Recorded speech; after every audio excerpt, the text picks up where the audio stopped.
Uncle පොඩ්ඩක් උඩ අපච්චියේ බොහොම බාර දූර කාර්යයක් නෙමේ වෙදා තියෙන්නේ මම ඒක බලාපොරොත්තු වුණේ නෑ ඒ වුණාට ඉතින් කෝරළේ මහත්තයාට මේ වගේ ගෞරවයක් දක්වනවයි කියන එක ආය මේ එතරම් මේ අරුම පුදුම දෙයක් නෙවෙයි කෝරළේ පයින්නේ කරන්නේ දැන් මං අවුරුදු 62ක් ආණ්ඩුවෙන් මට පැන්සොන් දෙන්නේ නෑ මේ අනිත් රාජකාරි වලට පැන්සොන් තිබ්බත් මගේ කෝරළේ පයින්නෙට පැන්සොන් නෑ. අදත් ඒ රාජකාරිය ඉෂ්ට කරනවා. ඉතින් මම බොහොම සන්තෝෂ වෙනවා මේ දක්වපු උපහාරයට මගේ නමින් මේ පාර නම් කරාට මම බොහොම පින් මගේ පුතාටයි මගේ බිරිඳටයි මගේ මේ අසල්වාසීන් සියලුම දෙනාට මගේ මහත්තයා දන්නේ නැහැ මේ කිසිම දෙයක්.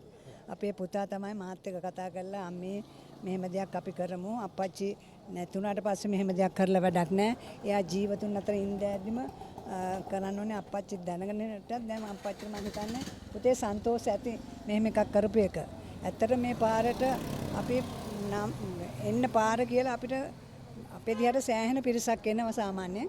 මේ කිව්වට ආයට හොයාගන්න බෑ. එහා ලේන් එකට යනවා. ඊපස්සේ මේ පුතා මේක හිතලා කරපු එක ලොකුම දෙයක්.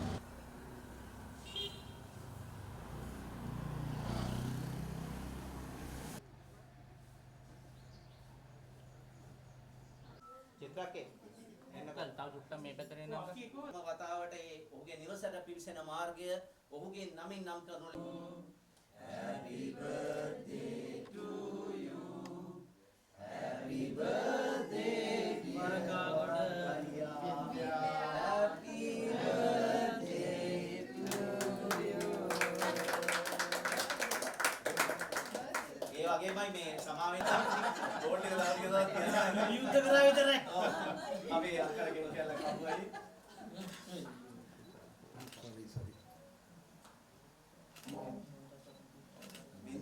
වින්දයාට මේ ඒක කියලා කවලා ඉන්න යමු.